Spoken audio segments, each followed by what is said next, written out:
Dariush Soudi, such a pleasure to be sitting here with you today.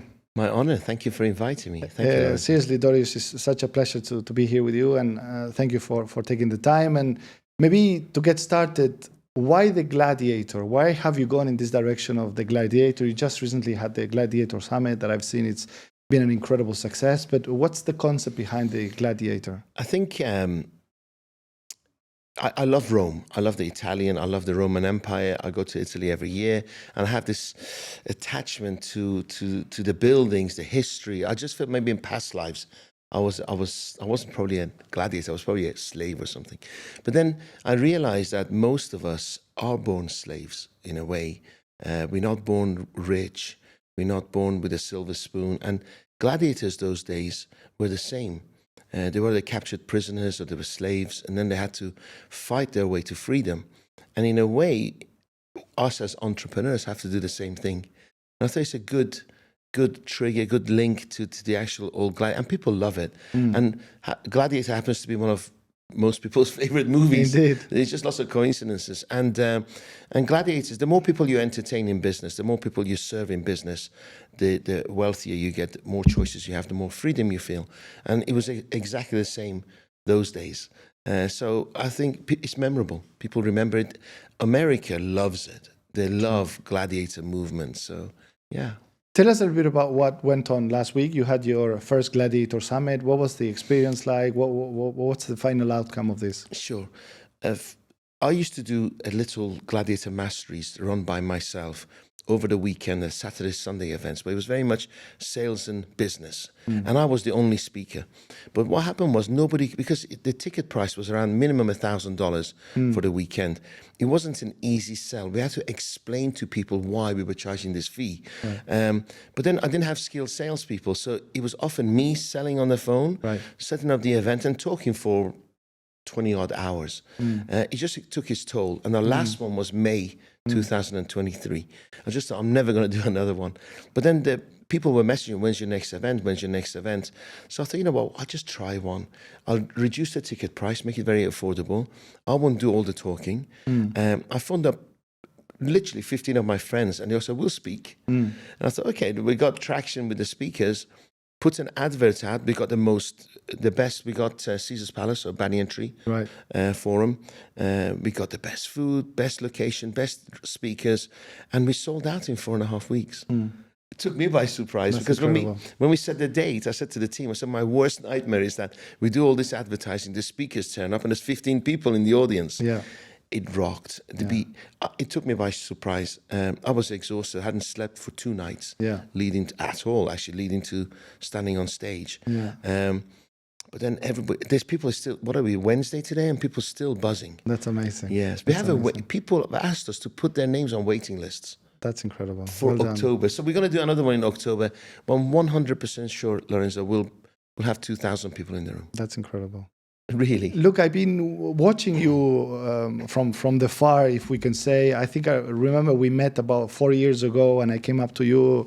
We were at the mall, and I came up to you and I said, "You are that gladiator guy, and you're doing all this coaching and training." And look, I have to say, I've been very impressed with your journey and what you've been doing and what you are achieving. What's in store for you for what is to come? What are you focusing on as this next few years come? Thank you. Well, thank you. It was an honor meeting you then, and really appreciate it. It's funny. I'll kind of leave it to the universe. Okay, I did it as a loss-making process this weekend, and I lost money, but it's okay. I just wanted people, and it really resonated with the audience that I did it from my heart. So the most amazing feedback is that we felt you have a really giving heart. But I can't continue doing this, keep losing money, because I talk about abundance. So the way we're going now, we're going to take this worldwide. I've just hired someone who's actually coming as a business partner. He's exploded businesses such as ours and bigger to $100 million companies. And he came on Saturday, he flew from London, and we signed a deal yesterday. So literally in a couple of weeks, he's going to fly from London, relocate to Dubai, and take Gladiator worldwide. London, India, America. So that's where we're going to go. At my age and my experience, I'm a little bit exhausted about setting up companies again. So he's young with my son and my young team, and we're going to take this to the next level. So you probably see Gladiator Summits all over the world with great speakers. Are you going to be focusing a lot on that, on this kind of summits and events and the social media that you do? Because I am aware that you are also quite active at investing in new startups, and you're involved in some very successful running entities here, financial institutions. So where do you see yourself? That's personal investments. You know, I need to make sure that the rent is paid for generations to come. We have passive income for my kids and their kids. So that's just the personal ventures that I invest in.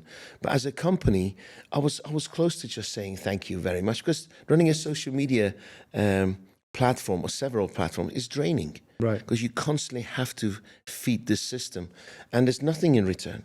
But then again, when you see faces, and I think people wanted an event like this. They're tired of negativity. They're tired of, since Corona and we have to do Zooms and stuff. There was camaraderie, there was energy. People at 9 o'clock at night, when we had after party was between 7 and 9, people were dancing. They didn't want to go home.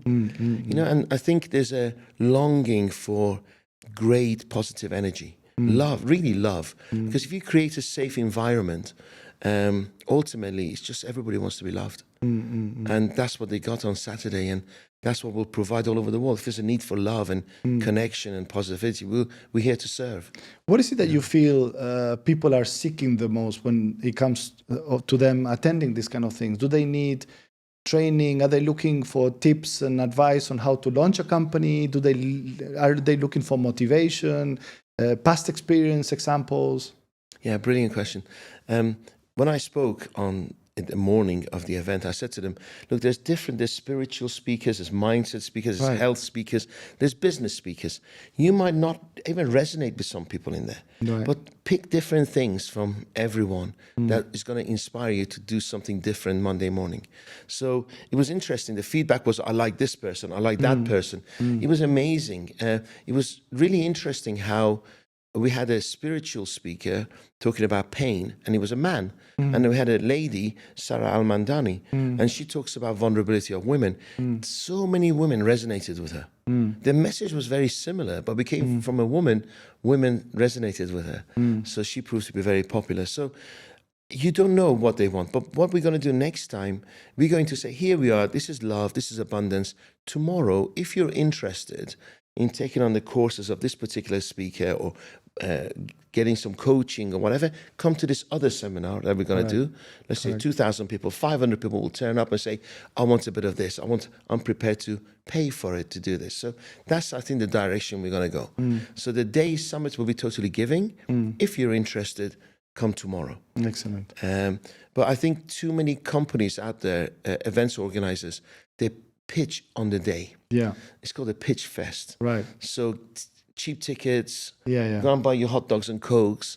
We get you motivated. Go to the back of the room. And then we'll sell you something sell after. You some.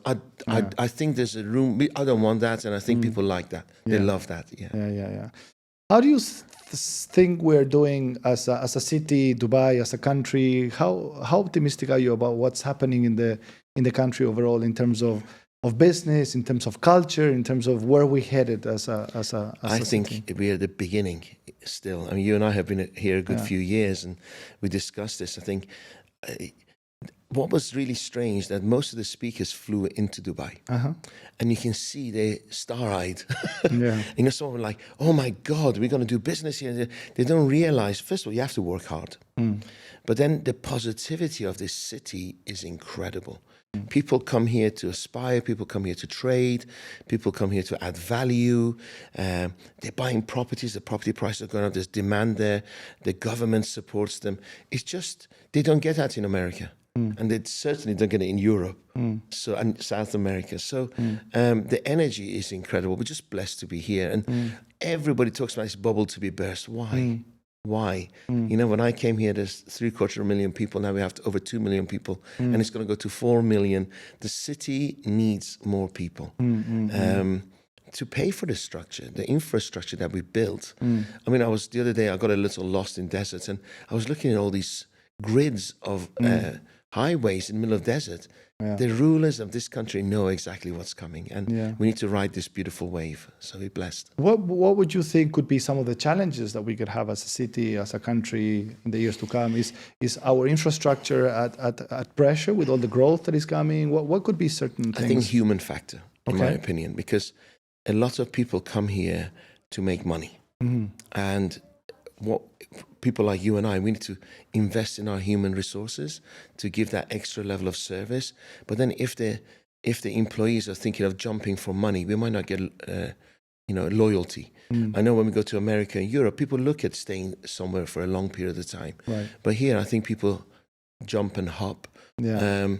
And then maybe we don't get the best of what Europe has to offer coming here. Mm. So recruitment, investing in training, these are, I think, key. Too many people, and also when they come here, they get distracted. There's a lot of fun to be had, and Yeah. we need to keep the focus on their careers. I think that's the human factor, I think, will be the challenge.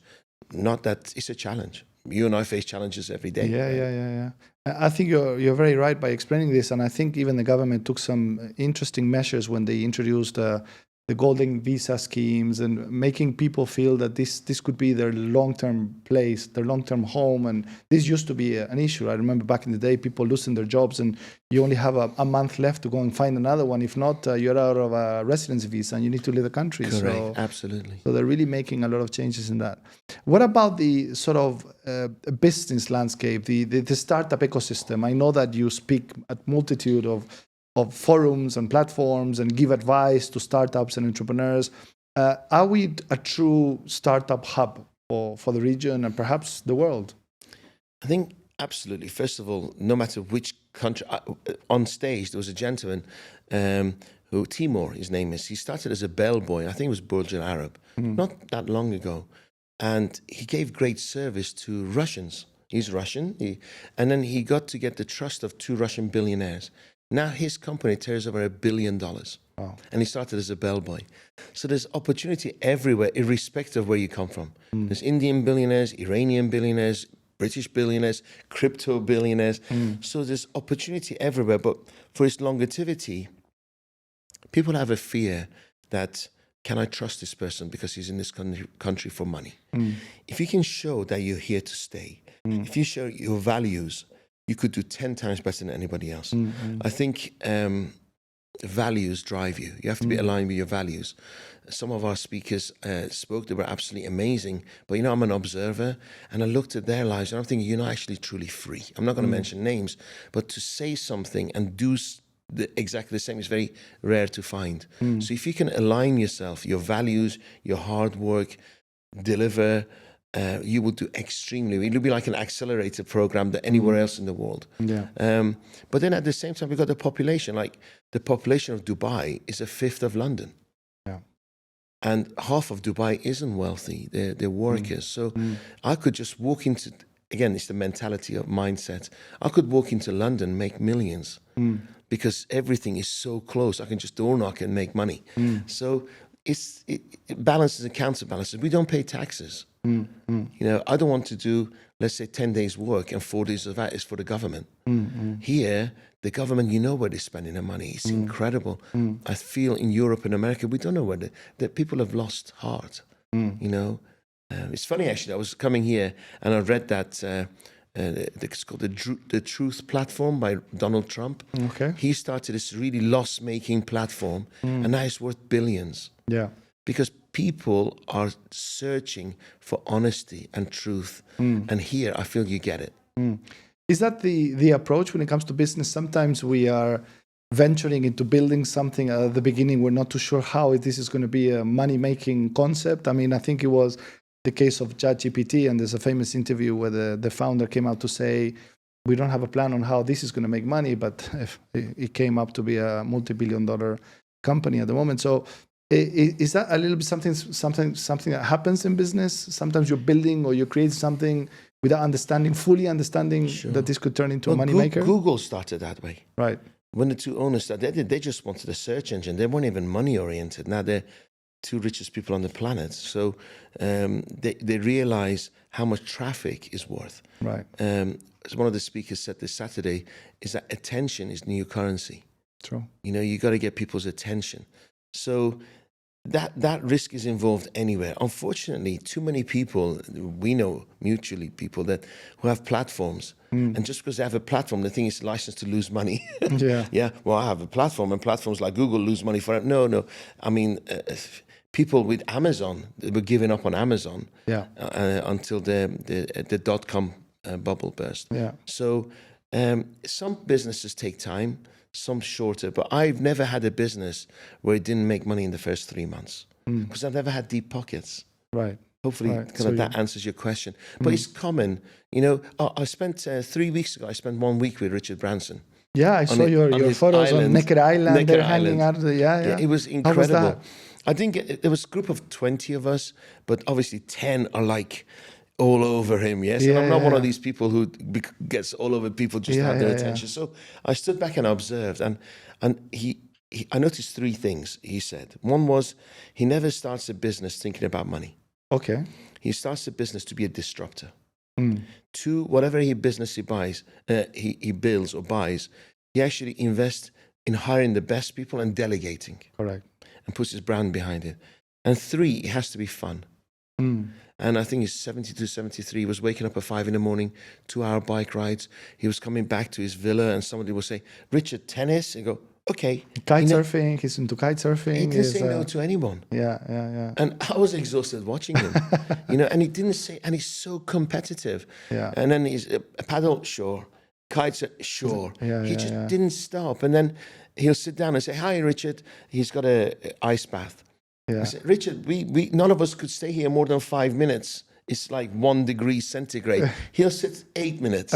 You know, he just a machine. And then he'll join us for lunch and throw people in the pool, then jump in the pool. And incredible. That's amazing. He's just this youthness he's got within him. And he doesn't do anything unless he has fun. What other ingredients do you find common in successul people? What are key things? Optimism. Okay, that's optimism.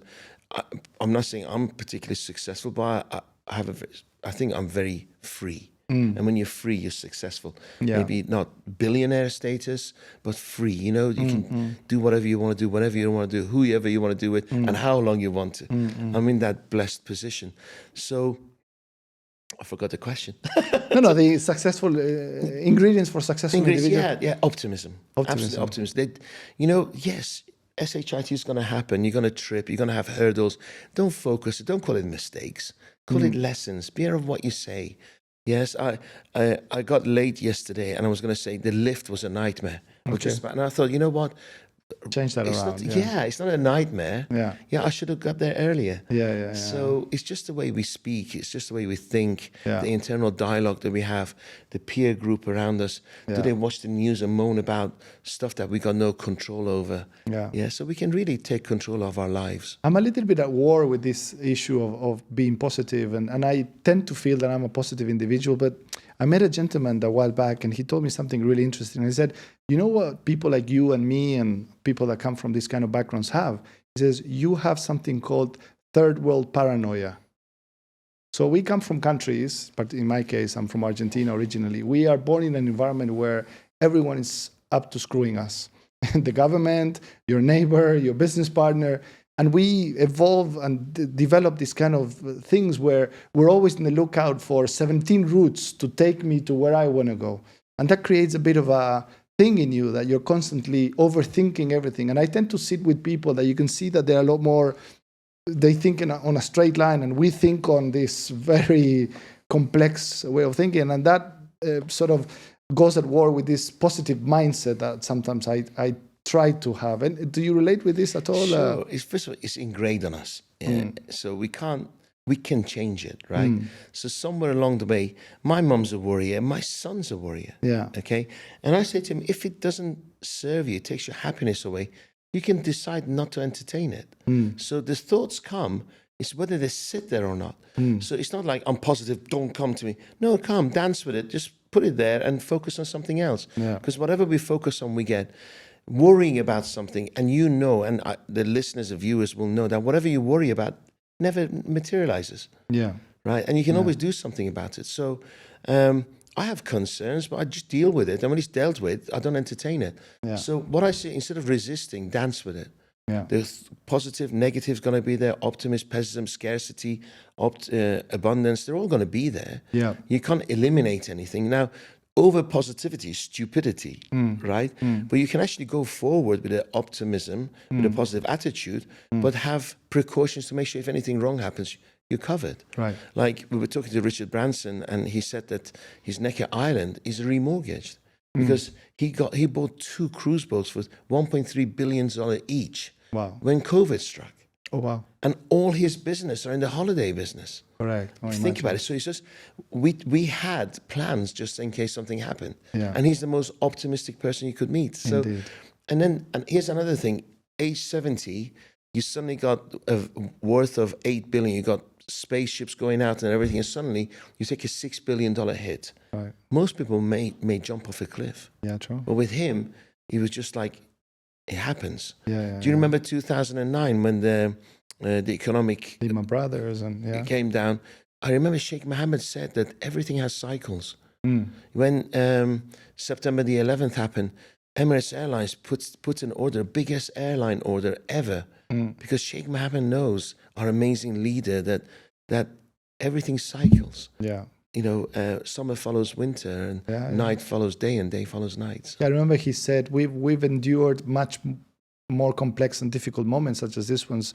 We had periods where we had no water in the country whatsoever. Yes. So he says, for us, this is this is and last easy. week we had too much water. And what did he do? Put $35 billion into a drainage. It's just, we're blessed. Yeah, we're blessed. I think the quick decision making is what is unprecedented. One man writes the check, you know, and that's it. In England, it takes 10 years to decide to make a bridge. Yeah. And even then, when the decision is made, they've got to raise the money. And it goes over budget, and they get criticized. And I don't know why people want to serve public service in the West, because it's a lose-lose. Yeah. You were talking about children and your children. Yes. How do you see how we're doing when it comes to raising our kids and the environment that we're creating for kids and all these issues to do with, you know, their access to social media and the way that they are, their personalities? I have 2 young daughters, and you know, I have concerns, but I want to hear your. I was talking to someone, and it's since 1970s to now, poverty's down worldwide by 30%. Pedophilia is massively down since the 70s. The problem is that everything's more accessible. Before it was going on, we just didn't know. Now people know. So I think I'm optimistic towards the future. I think if anybody does wrong, they'll be found out quicker. Right. I think if you are in a very loving family, your children will not look for love somewhere else or attention somewhere else. They trust you, they listen to you, you guide them.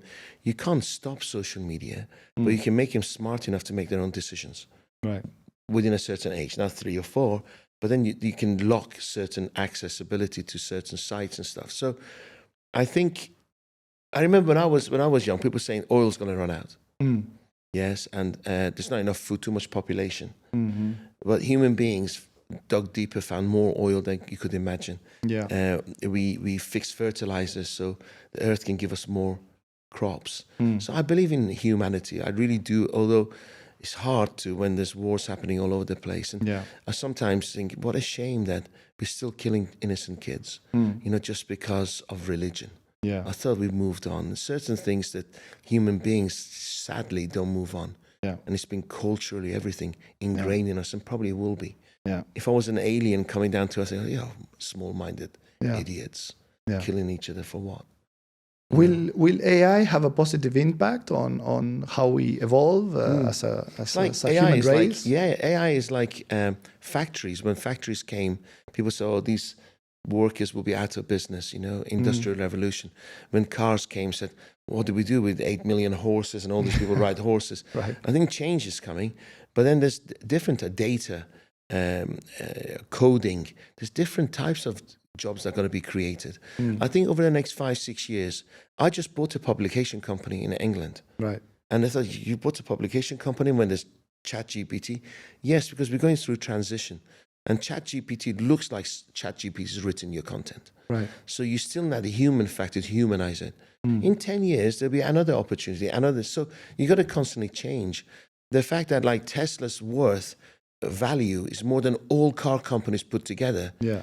Is a testimony to that technology can be so powerful. Yeah. And Tesla really is a software company, Correct. not a car manufacturer. So, and they created thousands of jobs. So Amazon is, I think, has got over 1 million employees. Yeah. Yes, and it took jobs away from corner stores. Yeah. But he created jobs. Yeah. So I think there's opportunities everywhere. Yeah. Right. So I'm slowly getting to the end of the questions for today, Dariush. What would you like to see of yourself doing in the next 1 or 2 years? What do you want to be achieving as for the next couple of years? I kind of like don't want to do any work. As I want to guide youngsters in my organization, guide people to become successful, because most of us don't know how to. Yeah. I've been through the whole thing. I've had my nose to the grindstone. I've nearly lost my life a couple of times through health and stress. I don't want people to have that. So I love to guide people, travel a lot. I've just finished my first book. I would like to bring a series of books, maybe marketing, sales, negotiations, customer service books, and help people to have abundance in their lives. Because really my last words are, don't live in scarcity. You know, if 2 of us do well, 3 of us could do well. 3,000 of us. There's so much money around. Everybody can do well. If your love leaves you, don't be suicidal. There's so much love in the world. Yeah. Yes. Think about abundance all the time. Yeah. If your friend lets you down, there's 1,000 friends, but have them in your life to enhance your life. Don't have a friend because you need one. Yeah. So that's what I want to do. I want to have more love in the air, love in my movement, gladiators, more abundance, more wealth and happiness. Yeah. That's excellent. Dariush, thank you so much for today. Thank you for inviting me. Thank you. Thank you so much. Great.